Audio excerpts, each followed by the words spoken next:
Puji nama Tuhan. Kita bersyukur, saudaraku, bukan saja kita mengalami kebebasan, kemerdekaan, ya, kita tidak mengalami pada saat-saat seperti zaman dahulu masih ada perbudakan yang begitu mengerikan. Ya, kita ini di bangsa yang merdeka, kita bersyukur kepada Tuhan. Haleluya. Terlebih kita bersyukur kita sudah dimerdekakan. Saudaraku, dari kehidupan yang membinasakan kita sudah dimerdekakan oleh Tuhan. Itulah yang lebih kita bersyukur lagi. Kita bersyukur, haleluya. Nah, saudaraku, pagi hari ini kita akan melihat, saudaraku, satu pelayanan daripada pahlawan Kristus, Rasul Paulus. Ya, saudaraku, bagaimana dia sebagai pahlawan melayani Tuhan, sehingga Injil Tuhan dapat kita rasakan sampai di sini. Ini tidak lepas daripada pelayanan daripada rasul-rasul, hamba-hamba Tuhan yang lain, khususnya Rasul Paulus, saudaraku, dan kita boleh menerima Injil keselamatan ini. Dan biarlah pagi hari ini kita akan periksa bersama-sama, saudaraku, kita buka dalam Kisah Rasul pasal 20 ayat 19 sampai 28. Haleluya. Kita akan tetap duduk dan saudaraku, ayat ini kita akan dengar dibacakan, haleluya, dengan pelan, haleluya, supaya kita dapat tahu cerita daripada cerita ini, haleluya. Kisah Rasul pasal 20 ayat 17 sampai 28. Kisah Rasul pasal 20 ayat 17 sampai dengan ayat 28. Ayat 17, Karena itu ia menyuruh seorang dari Miletus ke Efesus dengan pesan supaya para penatua jemaat datang ke Miletus. Sesudah mereka datang, berkatalah ia kepada mereka, "Kamu tahu bagaimana aku hidup di antara kamu sejak hari pertama aku tiba di Asia ini. Dengan segala rendah hati aku melayani Tuhan. Dalam pelayanan itu aku banyak menyucurkan air mata dan banyak mengalami pencobaan dari pihak orang Yahudi yang mau membunuh aku. Sesungguh pun demikian, aku tidak pernah melalaikan apa yang berguna bagi kamu. Semua aku beritakan dan kuajarkan kepada kamu, baik di muka umum maupun dalam perkumpulan-perkumpulan di rumah kamu. Aku senantiasa bersaksi kepada orang-orang Yahudi dan orang-orang Yunani, supaya mereka bertobat kepada Allah dan percaya kepada Tuhan kita Yesus Kristus. Tetapi sekarang sebagai tawanan roh aku pergi ke Yerusalem, dan aku tidak tahu apa yang akan terjadi atas diriku di situ, selain daripada yang dinyatakan Roh Kudus dari kota ke kota padaku, bahwa penjara dan sengsara menunggu aku. Tetapi aku tidak menghiraukan nyawaku sedikit pun, asal saja aku dapat mencapai garis akhir dan menyelesaikan pelayanan yang ditugaskan oleh Tuhan Yesus kepadaku untuk memberikan kesaksian tentang Injil kasih karunia Allah. Dan sekarang aku tahu bahwa kamu tidak akan melihat mukaku lagi, kamu sekalian yang telah kukunjungi untuk memberitakan kerajaan Allah. Sebab itu, pada hari ini aku bersaksi kepadamu bahwa aku bersih, tidak bersalah terhadap siapapun yang akan binasa. Sebab aku tidak lalai memberitakan seluruh maksud Allah kepadamu. Karena itu, jagalah dirimu dan jagalah seluruh kawanan, karena kamulah yang ditetapkan Roh Kudus menjadi penilik untuk menggembalakan jemaat Allah yang diperolehnya dengan darah anaknya sendiri. Amin. Puji nama Tuhan. Saudaraku, Rasul Paulus menginjil, saudaraku, ya. Rasul Paulus setelah bertobat dia menginjil, ya, ke seluruh Asia Kecil, saudaraku, dan banyak kota-kota yang sudah dibuka oleh Rasul Paulus sehingga Injil Tuhan boleh diberitakan. Puji nama Tuhan. Dia singgah ke kota-kota, saudaraku, di mana Rasul Paulus ingin melihat keadaan tempat-tempat yang pernah dibuka. Dan pada waktu ini yang kita baca ini, pada waktu itu Rasul Paulus, saudaraku, kembali kepada kota Efesus yang pernah dibuka dengan banyak tantangan-tantangan yang diterimanya. Dan pada waktu itu, saudaraku, dia mampir ke Efesus, tidak lain dia ingin berpamitan. Ya, dia ingin berpamitan kepada sidang di Efesus bahwa dia akan ke Yerusalem. Ke Yerusalem dia tidak akan kembali lagi. Ya, saudaraku, dan bagaimana kesaksian daripada Rasul Paulus mengenai pelayanannya, saudaraku, diceritakan di dalam ayat ini. Bagaimana dia memulai pekerjaan yang dia mulai dalam pemberitaan Injil, dia ceritakan di dalam ayat-ayat ini. Dan waktu itu dia berpamitan, saudaraku. Ya, saudaraku, dan itulah hari yang terakhir bagi Rasul Paulus bertemu dengan sidang di Efesus. Karena dia akan kembali ke Yerusalem dan dia tidak tahu apa yang terjadi di sana, saudaraku. Tapi yang jelas dia tidak akan kembali lagi ke Efesus. Ya, saudaraku, hati daripada sidang jemaat di Efesus begitu terharu. Sebenarnya, saudaraku, menggandoli, ya, melarang menggandoli, ya, Paulus untuk pergi ke Yerusalem. Tetapi Paulus karena berita atau, ya, saudaraku, kuasa Roh Kudus sudah memberitahukan bahwa dia harus pergi, maka saudaraku, Rasul Paulus harus pergi meninggalkan Efesus. Coba apa itu ekonya ditambah sedikit, apa itu treble-nya. Haleluya. Nah, saudaraku, puji nama Tuhan. Ya, sudah. Di sini kita melihat beberapa, ya, banyak hal kesaksian daripada Rasul Paulus bagaimana dia melayani Tuhan. Saudaraku, dan kesaksian ini sungguh-sungguh mencurahkan isi hatinya kepada sidang jemaat yang dia layani. Ya, saudaraku, Rasul Paulus sebagai pahlawan, ya, memberitakan kemerdekaan di dalam Yesus Kristus. Saudaraku, sampai pun saat ini berita itu, ya, sampai ke Indonesia. Ya, bahkan sekarang ini seluruh dunia, saudaraku, tiap negara itu ada orang Kristen. Ya, saudaraku, jadi tiap-tiap negara itu, saudaraku, harus mempunyai tanggung jawab kepada negaranya sendiri untuk memberitakan Injil. Ya, kalau dulu, saudaraku, ya, Rasul Paulus harus ke tempat-tempat yang baru, yang belum kenal Injil, ya, pergi ke negara ini, pergi ke negara ini. Tapi sekarang ini hampir seluruh, ya, saudaraku, dunia ini, kota-kota besar maupun kecil, ya, benih-benih firman Tuhan itu sebagai ragi yang sudah diberitakan, ya, saudaraku. Dan setiap negara itu mempunyai tanggung jawab terhadap negaranya sendiri, saudaraku, untuk keselamatan bangsanya. Puji nama Tuhan. Nah, saudaraku, kita akan melihat pagi hari ini bagaimana dasar pelayanan Rasul Paulus. Kita akan melihat banyak hal sehingga kita tahu bagaimana hatinya begitu mengasihi sidang jemaat. Ya, saudaraku, yang pertama kita akan lihat dalam ayat yang ke-18. Ayat yang ke-18, saudaraku, pada waktu itu mereka sudah bertemu dengan semua tua-tua sidang Efesus dan Rasul Paulus mulai, saudaraku, menceritakan bagaimana, ya, kesaksiannya dia melayani Tuhan. Puji nama Tuhan. Ayat yang ke-18, sesudah mereka datang, ya, sesudah mereka sidang Efesus itu sudah berkumpul, terutama tua-tua, ya, berkatalah ia kepada mereka, kamu tahu bagaimana aku hidup di antara kamu sejak hari pertama aku tiba di Asia ini. Kamu menyaksikan bagaimana kehidupanku sejak aku tiba di Asia ini, terutama di kota Efesus, saudaraku. Jadi di sini, saudaraku, Rasul Paulus dapat menampilkan kesaksian hidupnya dari permulaan sampai pada akhirnya, dapat dilihat, dapat dibaca sebagai surat yang terbuka oleh sidang jemaat yang dimenangkan. Saudaraku, bagaimana dia tidak bercacat celah, dia menjaga hidupnya sungguh-sungguh sehingga dia dapat menjadi terang Allah untuk mereka yang hidup di dalam kegelapan. Dia menampilkan kesaksian-kesaksian setelah dia menjadi orang Kristen. Dia memiliki kesaksian yang indah sehingga dia dapat menjadi terang untuk kerajaan Allah di tempat-tempat yang gelap. Ya, saudaraku, bagaimana mereka dapat menyaksikan keadaan Rasul Paulus dari permulaan sampai pada akhirnya. Ya, dia berani berkata, dia berani menampilkan dirinya. Saudaraku, bagaimana kamu lihat pada waktu aku permulaan datang ke Asia ini.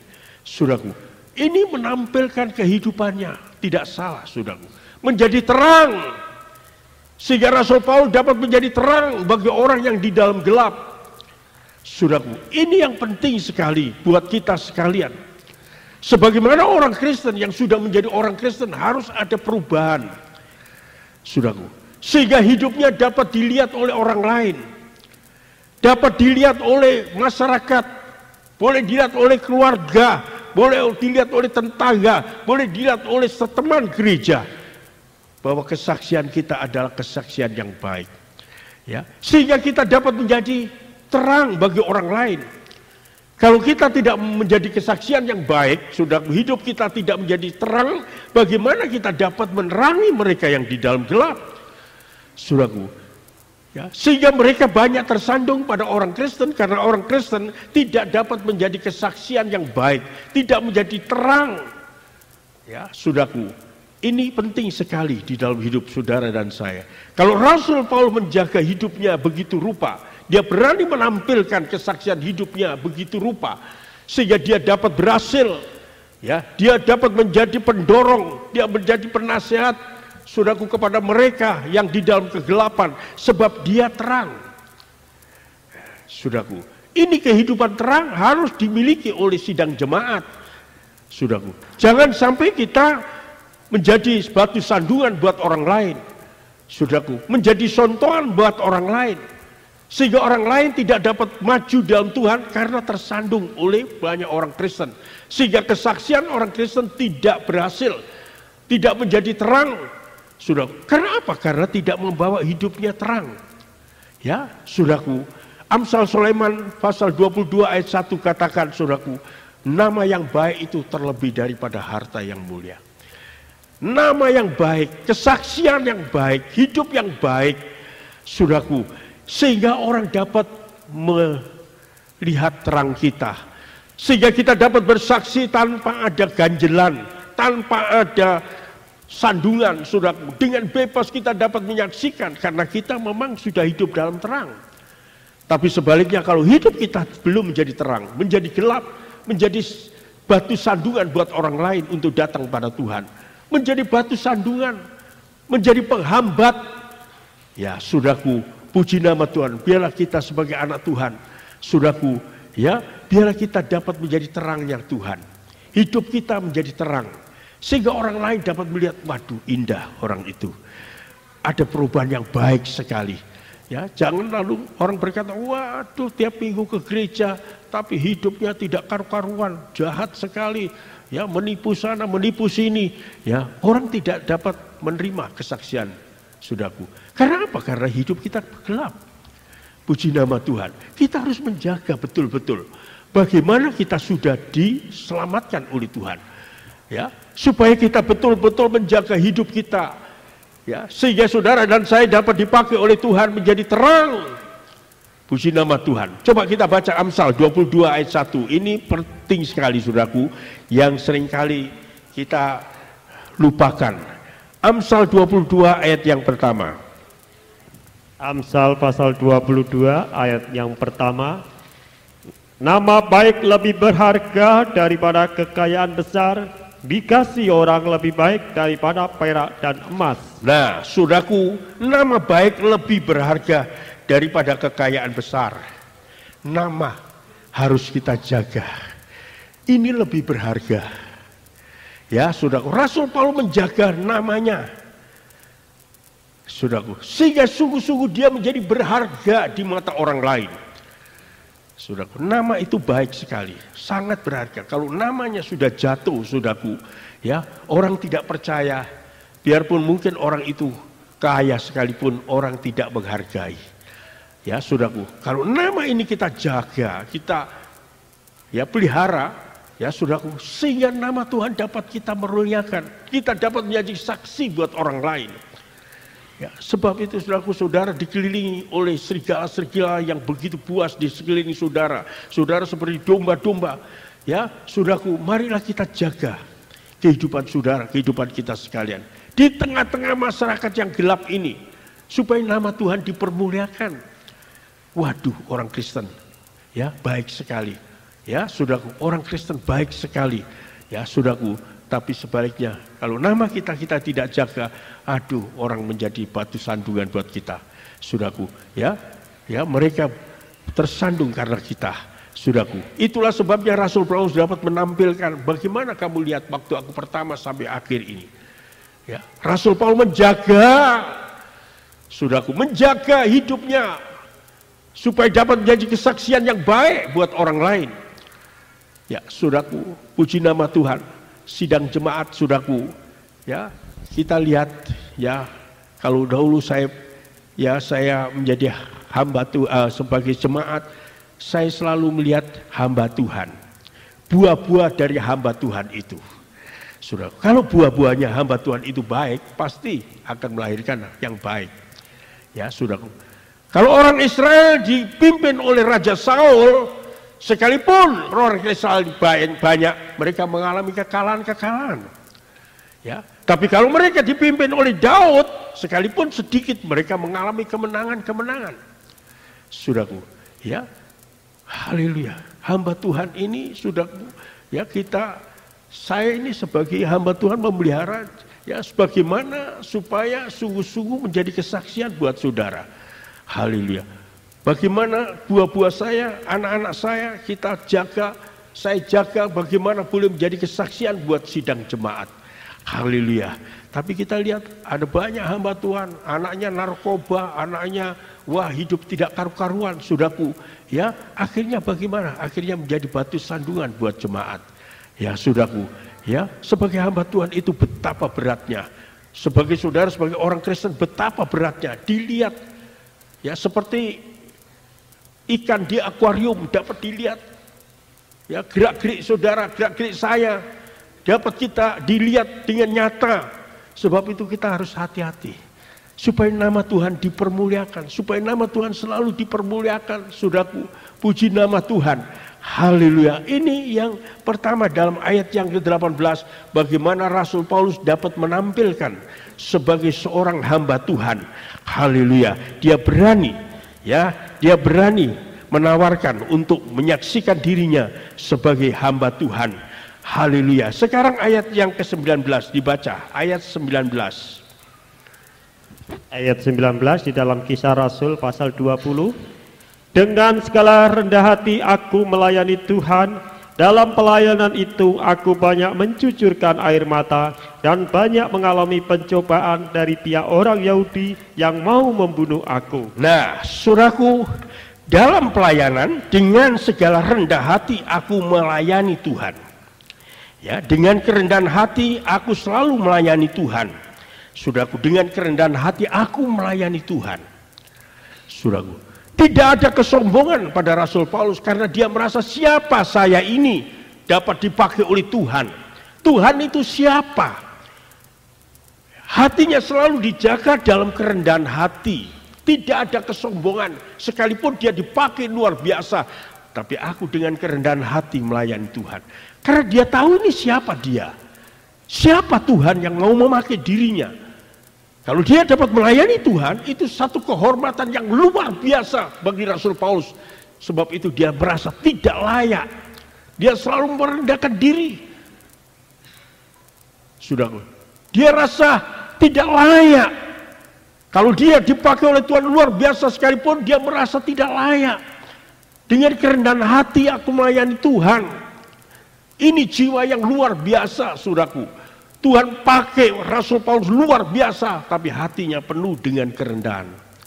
Ya, saudaraku, ya, puji nama Tuhan. Kerendahan hati ini harus kita miliki. Sekalipun mungkin saudara dapat melayani Tuhan, sekalipun mungkin saudara dapat berjasa di dalam pekerjaan Tuhan, di dalam gereja, ya, jangan berkata kalau tidak ada aku. Ya, kalau tidak ada aku, ya, pekerjaan Tuhan tidak akan maju. Pekerjaan Tuhan tidak akan dapat melakukan apa-apa kalau tidak ada aku. Ya, saudaraku, kita banyak dengar, saudaraku, di gereja orang yang sudah mulai dapat berbuat apa-apa, dia merasa, waduh, luar biasa. Lalu pendetanya mulai disetir, ya, pendetanya mulai dikendalikan dengan semaunya sendiri, karena dia merasa dia dapat berbuat apa-apa, dia dapat memberi apa-apa. Ya, saudaraku, dia merasa dia diperlukan. Ini tidak baik. Ya, Biarlah saudara kita ini sebagai anak Tuhan yang sudah diselamatkan. Kita sebagaimana kita ada, biarlah kita tahu Tuhan siapakah saya. Saya sebenarnya tidak patut menerima kehormatan yang kau sebut sebagai anak-anak Allah. Ya, sekalipun mungkin saudara dapat berbuat apa-apa kepada Tuhan, biarlah kita merasa tidak ada yang dapat ku megahkan Tuhan. Aku merasa tidak dapat apa-apa. Oh, ini indah, saudaraku. Itu juga banyak saya dengar orang-orang yang demikian. Saudaraku, sekalipun dia berguna, sekalipun dia sangat dibutuhkan, tapi dia merasa rendah hati. Haleluya. Dia tahu kedudukannya sebagai jemaat. Dia tahu bagaimana, haleluya, sebagai taat dan kesetiaan di dalam hidupnya. Ini yang baik. Rasul Paulus begitu rendah hati. Haleluya. Saudaraku, sekalipun dia dipakai oleh Tuhan luar biasa. Saudaraku, kerendahan hati ini harus kita miliki. Ya, itulah ilmu padi, semakin berisi semakin ya menunduk, saudaraku. Itu ilmu padi. Haleluya. Pada waktu belum berisi dia menjongak, tapi waktu berisi dia menunduk. Haleluya. Apapun yang kita dapatkan, apapun yang kita dapat lakukan, apapun kedudukan saudara sebagai anak-anak Allah saat ini, biar Tuhan, aku tidak pantas sebenarnya. Dengan kerendahan hati. Oh, Allah senang memberikan karunia-karunia kepada orang yang rendah hati, tapi Allah melawan orang yang sombong. Saudaraku, ya, biar kita tidak merasa, ya, sekalipun mungkin dapat berbuat apa-apa, Tuhan, saya tidak layak Tuhan. Ya, kalau saya dapat berbuat ini dan itu hanya kemurahan-Mu saja. Amin. Amin, saudaraku. Itu hanya oleh kemurahan-Mu. Puji nama Tuhan. Dan yang kedua, dalam 19 tanda ayat 19 tadi, dalam pelayanan itu ya, aku banyak mencucurkan air mata. Mencucurkan air mata dan banyak mengalami pencobaan daripada orang Yahudi, orang yang mau membunuh aku. Ya, saudaraku, kalau kita melihat ayat ini, saudaraku, Rasul Paulus pelayanannya tidak mudah. Banyak dia menangis. Banyak dia menangis. Ya, sudah, bukan menangis karena kekurangan, dia tidak.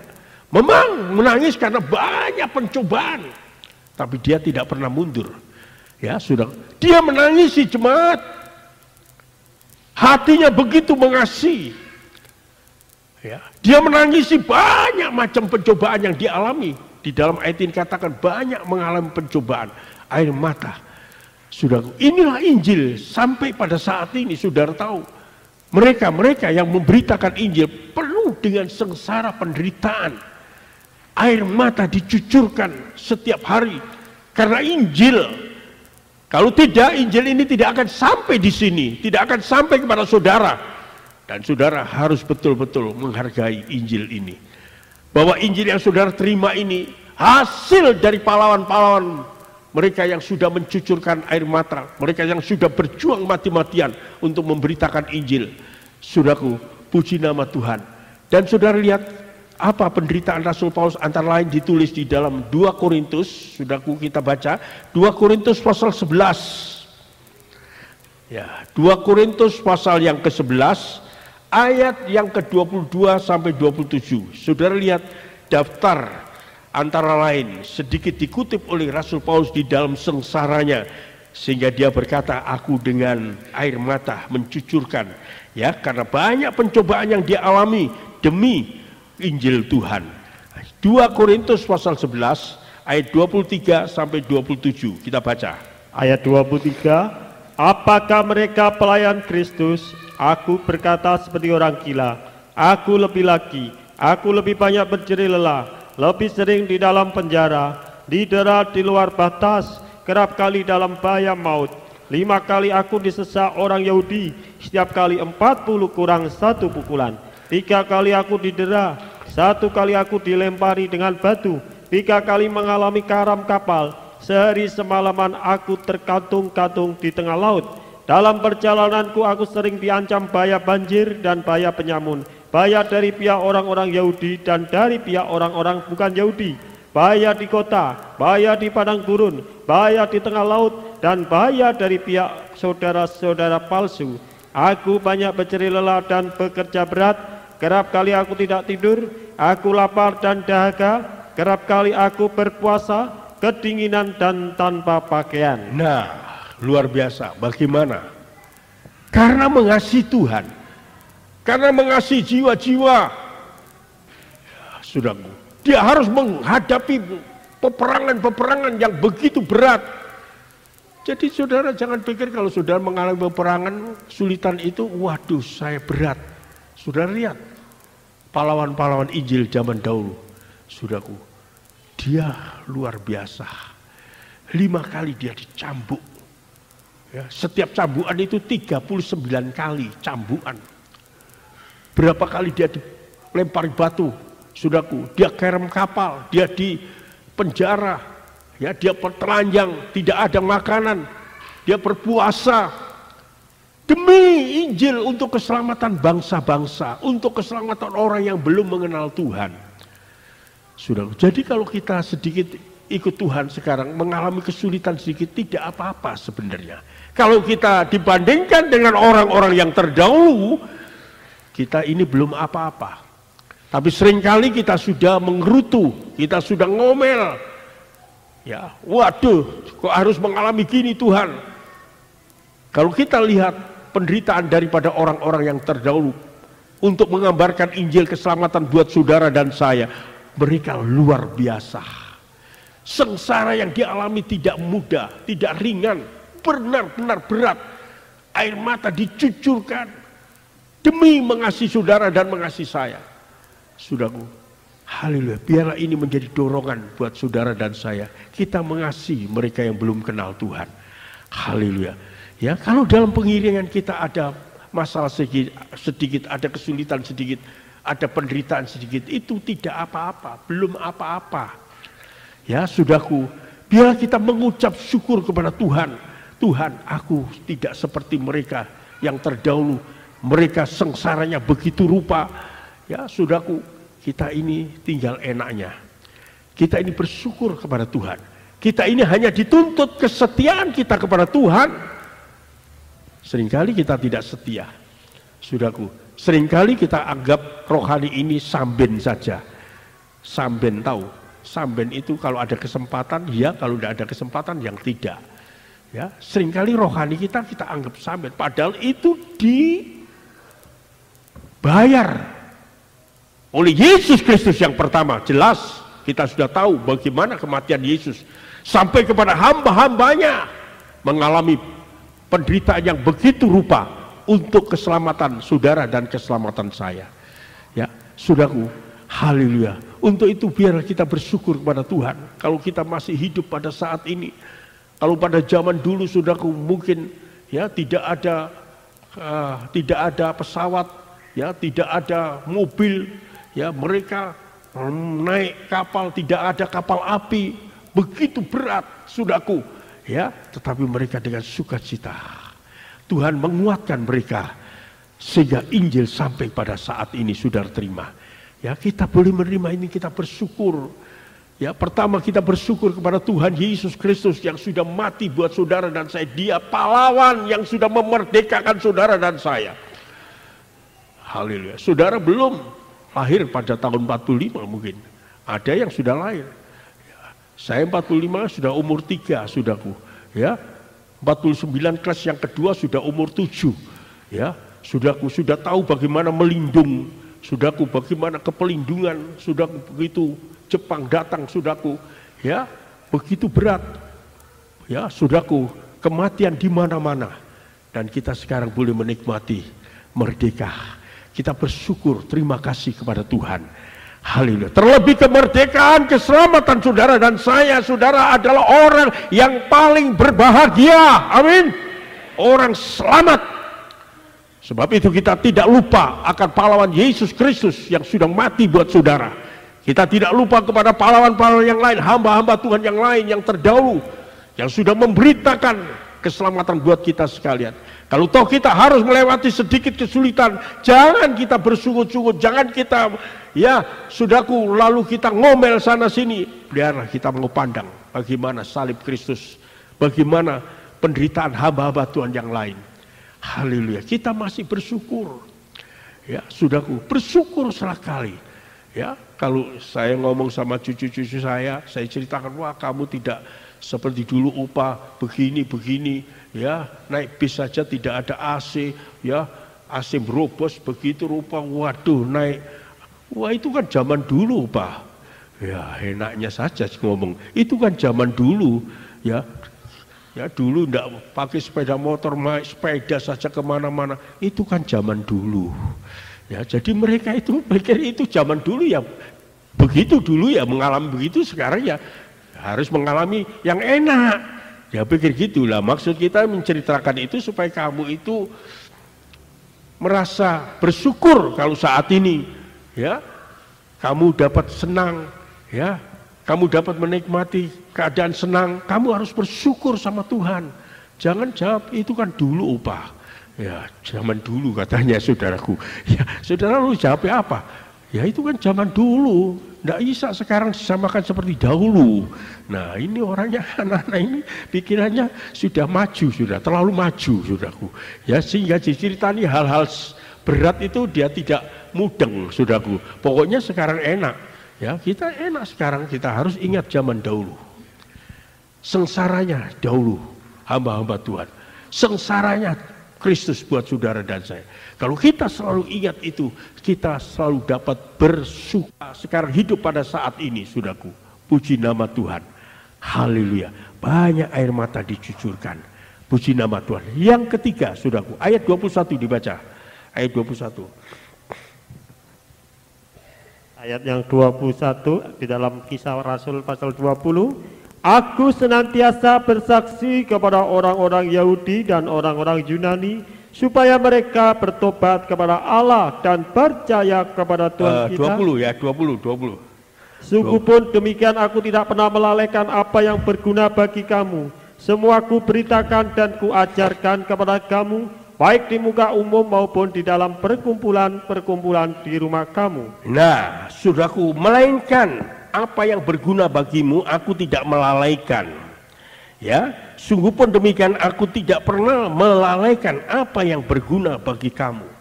Hatinya Rasul Paul begitu rupa cinta kepada orang lain, cinta kepada jemaat. Tidak pernah lalai aku memberitakan, saudaraku, dia memikirkan orang lain. Dia tidak pernah memikirkan diri sendiri. Oh luar biasa saudaraku. Ya, aku tidak pernah lalai. Haleluya. Saudaraku, ya, ini pelayan yang indah. Luar biasa. Ini mementingkan orang lain daripada diri sendiri. Ya. Dan saudaraku dikatakan selanjutnya, ya, semua ku ceritakan dan ku ajarkan kepada kamu, baik di muka umum maupun di perkumpulan-perkumpulan rumah kamu. Ya, semuanya telah kuajarkan kepadamu. Pemberita Injil yang mempunyai ajaran. Diberitakan semua apa yang maksud Tuhan kepada semua. Haleluya. Tidak ada satupun yang tersisa. Tidak satupun yang tersembunyi. Semua diberitakan. Supaya orang dapat merasakan kasih Allah. Ya. Apa yang berguna bagimu aku tidak pernah lalai. Haleluya. Tidak pernah lalai. Seringkali kita lalai pada orang lain. Kalau pada diri kita sendiri, seringkali kita tidak pernah lalai. Tapi Rasul Paulus dia katakan, aku tidak pernah lalai. Demi kegunaan kamu, aku ajarkan semua. Luar biasa. Ini saudaraku, Rasul Paulus. Ya, saudaraku, puji nama Tuhan. Haleluya. Bila kita mempunyai hati yang demikian. Hati yang memikirkan orang lain, bukan untuk diri kita sendiri. Haleluya, puji nama Tuhan. Yang ke-21, saudaraku. Aku senantiasa bersaksi kepada orang-orang Yahudi dan orang-orang Yunani supaya mereka bertobat kepada Allah dan percaya kepada Tuhan kita Yesus Kristus. Nah, dia terbeban akan keselamatan orang yang belum mengenal Tuhan. Aku selalu bersaksi supaya mereka bertobat menerima Yesus sebagai juru selamat. Hatinya Rasul Paulus kepada orang jiwa-jiwa yang terhilang itu hatinya. Oh, begitu kalau saya lewat dalam satu keramaian, saya selalu merenungkan betapa sedikitnya mereka yang kenal Tuhan. Tuhan, mereka ini ya belum kenal Engkau. Kemana mereka akan pergi? Ya saudaraku, ya haleluya. Sehingga apa yang dapat saya lakukan? Saya membuat banyak traktat.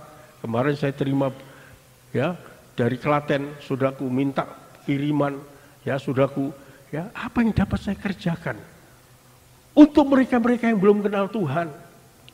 Haleluya. Saudara, kita bersaksi mungkin terbatas waktunya. Dengan traktat kita bagikan di mana saja, kapan saja. Hati kita ini melihat jiwa-jiwa yang belum diselamatkan itu, biarlah hati saudara tersentuh juga. Jangan merasa saya sudah selamat, saya sudah menjadi anak-anak Allah. Tapi biarlah setiap doa.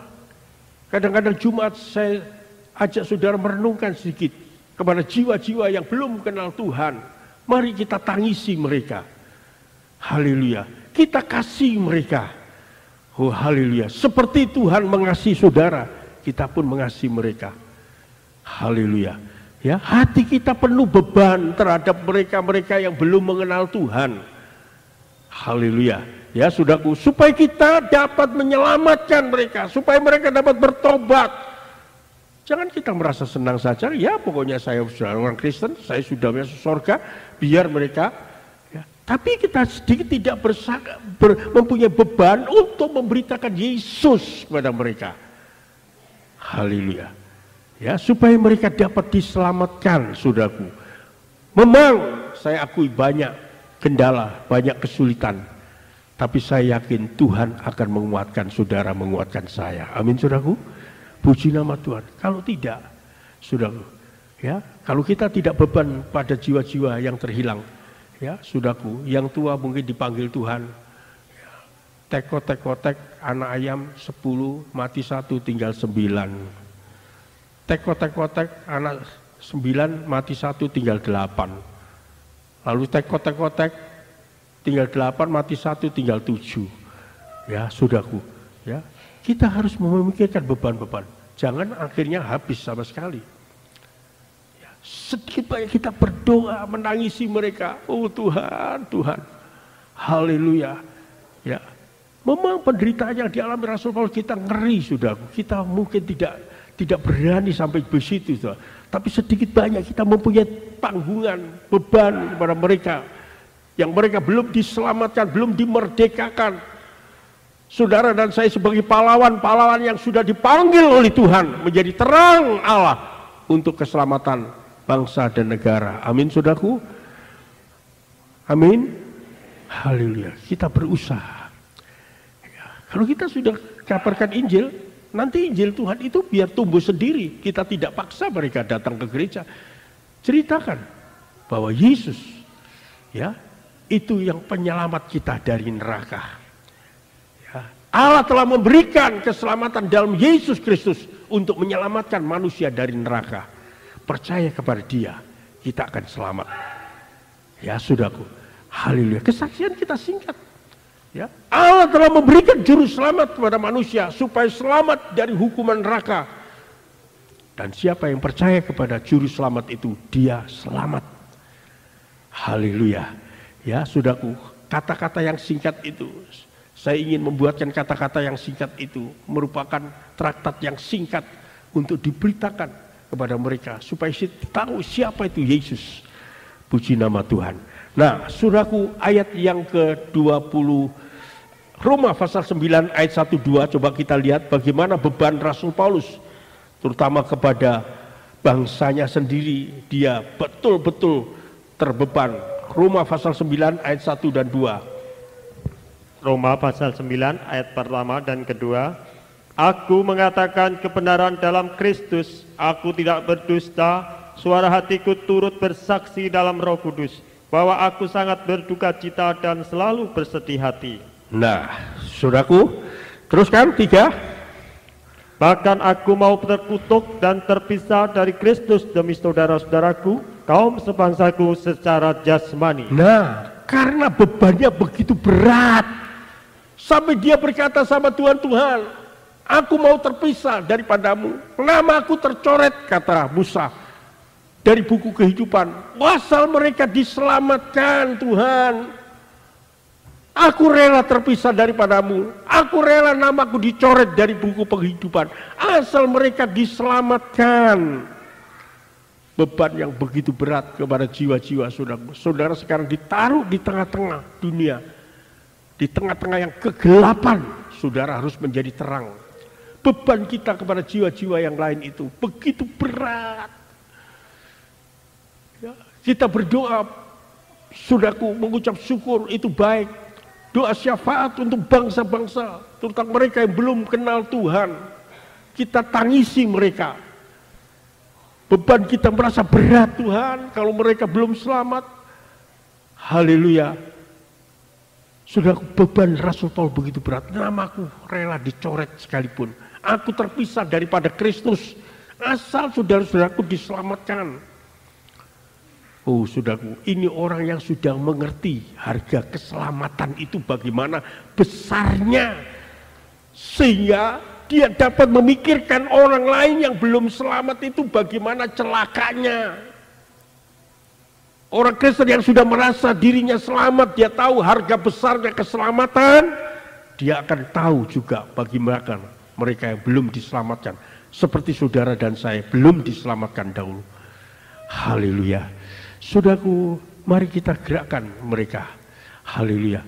Saudara punya karyawan-karyawati, saudara usahakan, saksikan cinta Tuhan. Dorong mereka supaya maju di dalam Tuhan. Supaya punya tetangga, silakan.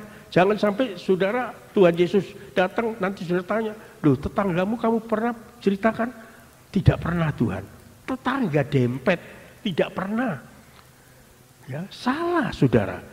Ya, kalau mereka masuk neraka saudara salah. Tetangga dempet ini seharusnya sedikit tidak mereka harus tahu keselamatan ini. Sedikit tidak saudara menjadi terang, biarpun kecil saudara harus menjadi terang. Jangan sampai tetangga dempet saja belum pernah mendengar keselamatan. Oh saudaraku, puji nama Tuhan. Haleluya. Ya, puji nama Tuhan. Kiranya Tuhan menolong kita mempunyai beban terhadap jiwa-jiwa yang terhilang.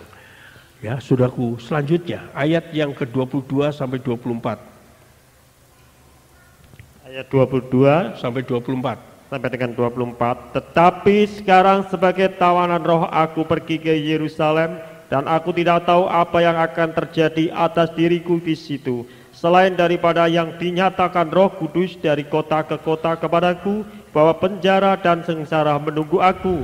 Tetapi aku tidak menghiraukan nyawaku sedikit pun, asal saja aku dapat mencapai garis akhir dan menyelesaikan pelayanan yang ditugaskan oleh Tuhan Yesus kepadaku untuk memberikan kesaksian tentang Injil kasih karunia Allah. Ya, aku tidak menyayangkan nyawaku. Sebagaimana aku tawanan dari roh, aku akan ke Yerusalem. Aku tidak tahu apa yang akan terjadi di sana. Sebab kalau saudara baca Kisah Rasul pasal 21, coba dibaca ayat 10 sampai 11, ini Nabi Agabus sudah menubuatkan Rasul Paulus ke Yerusalem akan mengalami sengsara yang terakhir. Coba baca Kisah Rasul pasal 21 ayat 10 sampai 11. Ayat 10 sampai dengan 11. Setelah beberapa hari kami tinggal di situ, datanglah dari Yudea seorang nabi bernama Agabus. Ia datang pada kami lalu mengambil ikat pinggang Paulus sambil mengikat kaki dan tangannya sendiri. Ia berkata, demikianlah kata Roh Kudus, beginilah orang yang mempunyai ikat pinggang ini akan diikat oleh orang-orang Yahudi di Yerusalem dan diserahkan ke dalam tangan bangsa-bangsa lain. Ini apalagi sudah nubuat. Rasul Paulus dia tidak berani melawan kehendak Tuhan. Sekalipun tahu kehendak Tuhan itu berat bagi dia di akhir kehidupannya. Dia tahu. Tapi dia tidak menyayangkan nyawanya. Dia tidak menolak kehendak Tuhan. Saudaraku, padahal dia tahu di Yerusalem apa yang akan terjadi. Bukan dipermuliakan, tapi dia akan mengalami sengsara. Tapi dia harus pergi ke Yerusalem. Sebab apa? Roh sudah menetapkan. Ada Nabi Agabus, dia ambil ikat pinggangnya Rasul Paulus, lalu dia mengikat tangannya sendiri, kakinya Nabi Agabus, lalu dia berkata, siapa yang punya ikat pinggang ini dia akan terikat di Yerusalem. Dinubuatkan. Kalau memang itu kehendak Tuhan, sekalipun berat sengsara sekalipun, Rasul Paulus harus turut sebagai orang yang setia kepada Tuhan. Aku tidak menyayangkan nyawaku. Kecuali kalau dia diberi angan-angan kamu di Yerusalem, kamu akan menerima upah, kamu akan senang. Ya dia mungkin senang. Tapi dia tahu bahwa di Yerusalem dia tidak tahu apa yang terjadi, dianiaya. Tapi dia pasti tahu dia akan mengalami kematian di sana. Tapi dia tidak mau menyayangkan dirinya. Biarlah kehendakmu sendiri jadi Tuhan. Yesus berkata, biarlah cawan ini berlalu, tapi bukan kehendakku, tapi kehendakmu Tuhan yang jadi. Tapi kalau kehendakmu harus ku minum, aku minum. Saudaraku, biarlah kita belajar menurut kehendak Tuhan. Jangan kita melawan. Mungkin Tuhan kehendaki saudara harus begini. Ya, saya terima Tuhan dengan senang hati. Dengan senang hati penuh ucapan syukur. Ya, saudaraku, jangan dengan cara-cara wah macam-macam. Ya, saudaraku. Tapi kita menyerah kehendak Tuhan. Kalau memang Tuhan belum memberkati hari ini, ya Tuhan terima kasih, aku terima dengan sukacita. Ya. Kalau saya belum keluar dari kesulitan ini, kalau Tuhan belum mengabulkan angan-angan saya, kemauan saya, ya Tuhan, kalau memang kehendakmu, saya hanya menyerah saja. Karena aku ini adalah milikmu Tuhan. Amin. Tidak, saudara. Ya, biarlah kita mau tahu kalau itu kehendak Tuhan, ya. Permintaan kita belum dikabulkan, ya Tuhan, saya sabar menanti, saya tunggu saja kehendak-Mu yang jadi. Haleluya. Ya, puji nama Tuhan, saudaraku. Ya, kita belajar menurut kehendak Tuhan. Sekalipun mungkin kita tahu itu agak sukar, tapi kita turut. Ya, senang sekali. Puji nama Tuhan. Nah, saudaraku, puji nama Tuhan. Lalu ayat yang ke-25. Ayat 25, dan sekarang aku tahu bahwa kamu tidak akan melihat mukaku lagi, kamu sekalian yang telah kukunjungi untuk memberitakan kerajaan Allah. Kamu sudah tidak dapat melihat aku lagi. Artinya dengan kata lain, hari ini adalah hari yang terakhir pertemuanmu dengan pertemuanku, dengan aku.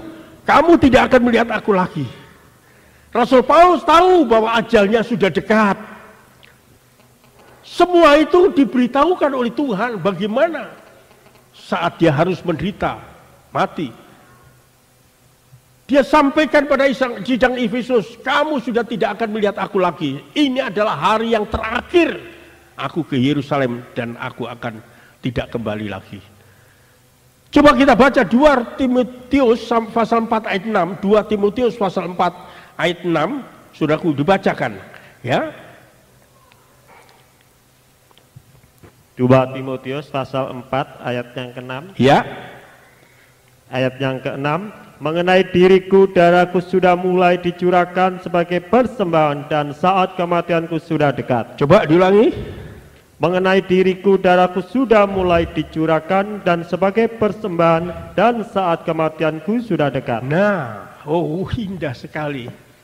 Dia sudah tahu bahwa kematiannya sudah dekat, darahnya sudah mau dicurahkan. Tapi dia sudah mengakhiri pertandingan iman dengan baik.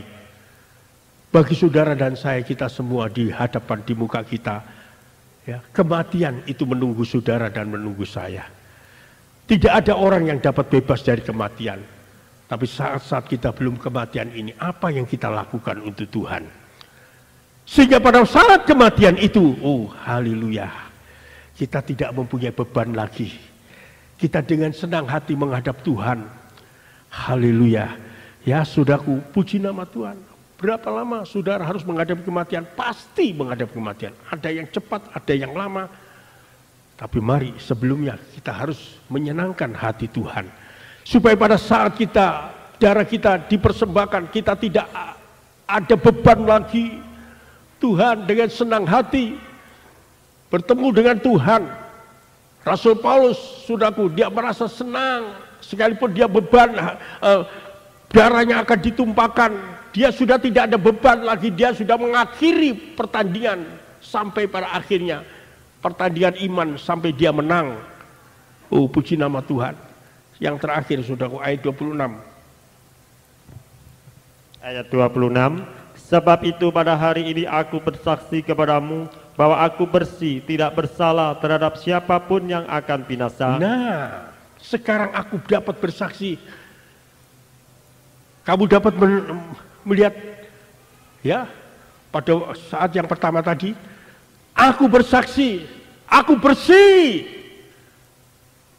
Tidak ada beban, dia akan pulang ke sorga. Dia bersih.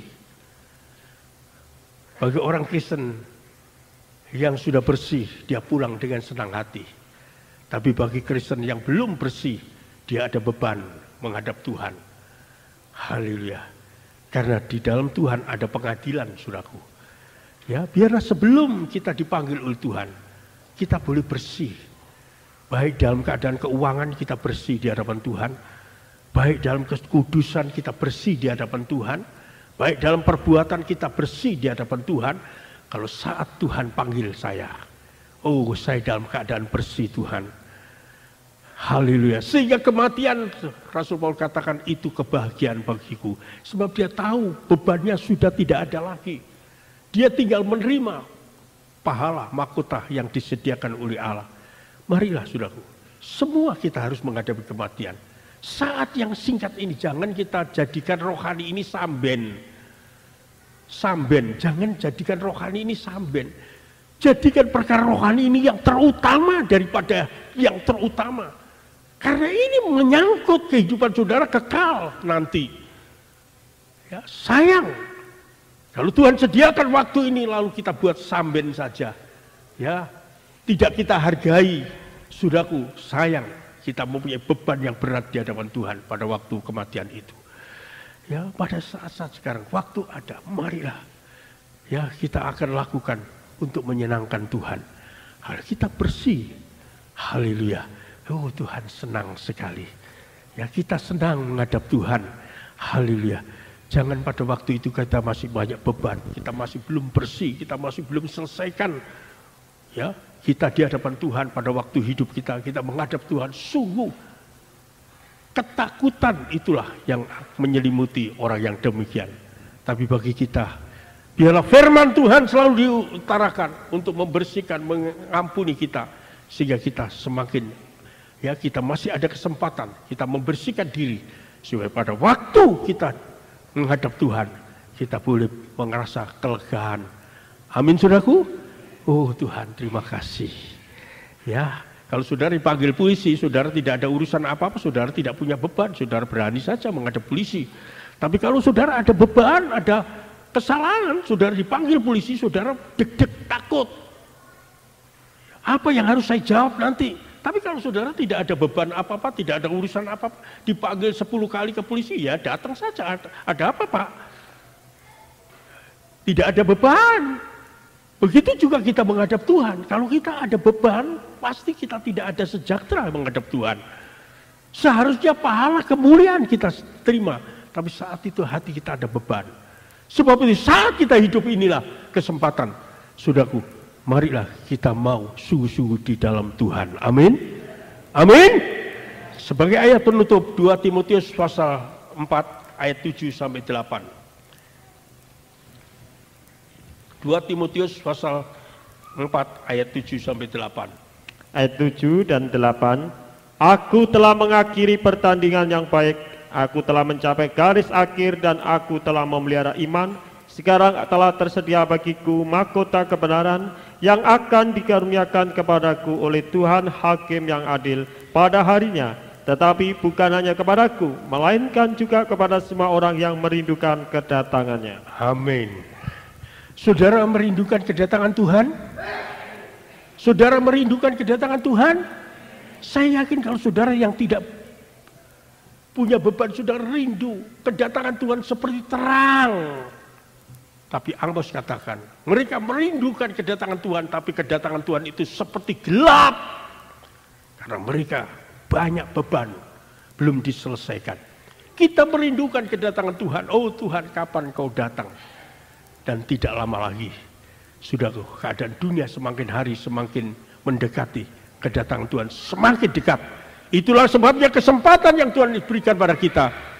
Mari kita mau usahakan dengan baik-baik. Jangan karena tersandung satu lalu saudara mundur, karena tersandung satu karena saudara tawar hati saudara rugi sendiri. Setan itu seringkali membuat sandungan-sandungan di muka saudara, di belakang saudara. Kita harus lompat, kita harus lewat, terus maju dalam Tuhan. Haleluya. Jangan sampai ya kita ada beban pada waktu Tuhan Yesus datang kedua kali. Tuhan memberkati kita sekalian. Amin. Mari kita akan nyanyikan nyanyian Saudaraku, ku bawa hidupku sekarang. Mari kita mau bangkit berdiri bersama-sama. Ku bawa hidupku sekarang.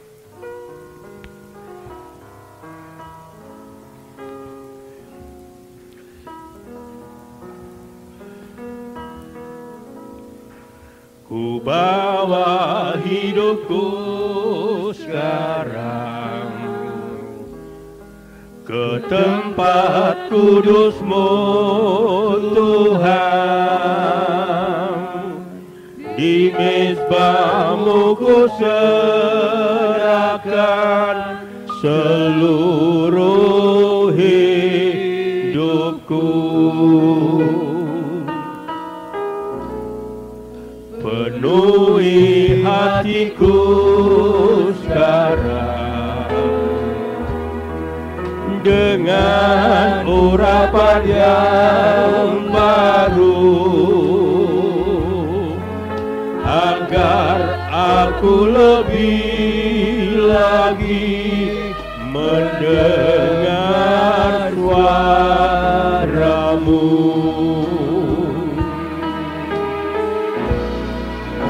Jadikan aku Tuhan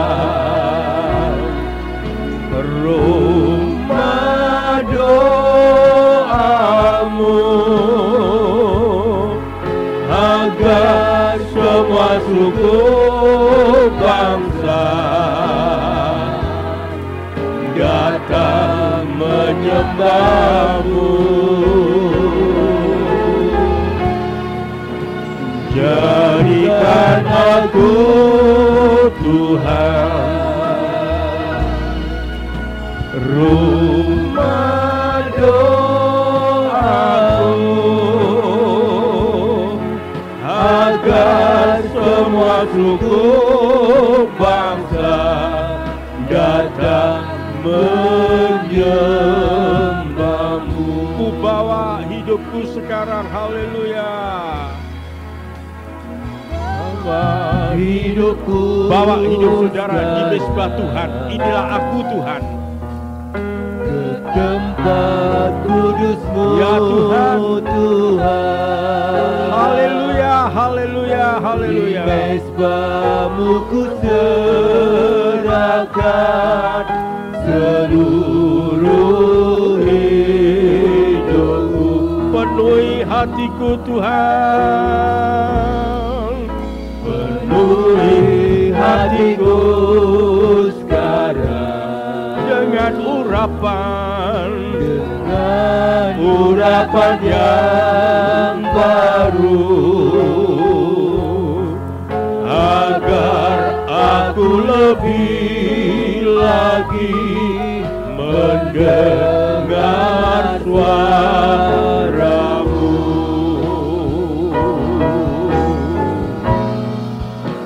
Jadikan aku Tuhan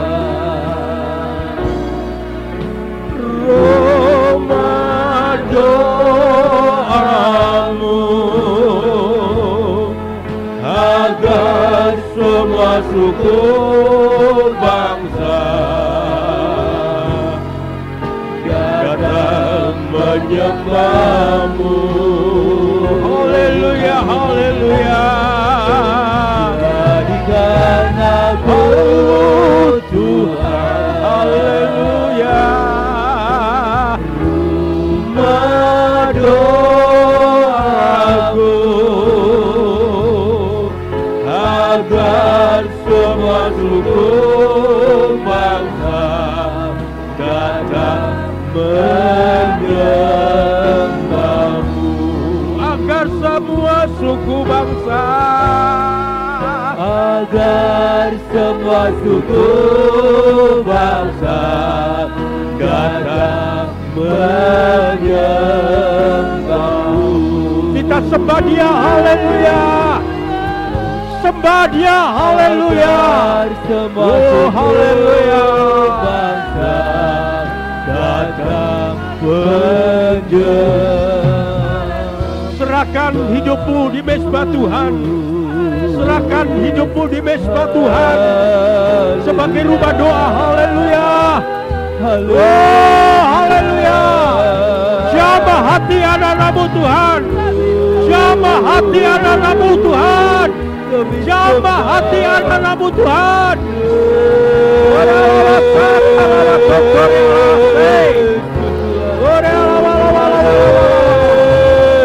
Mujizat puji Tuhan. Oh, sembah.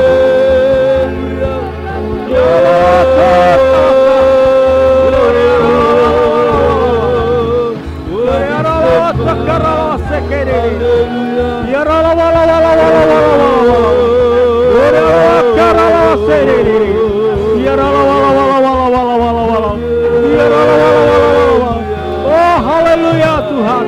Haleluya, haleluya. Oh, haleluya.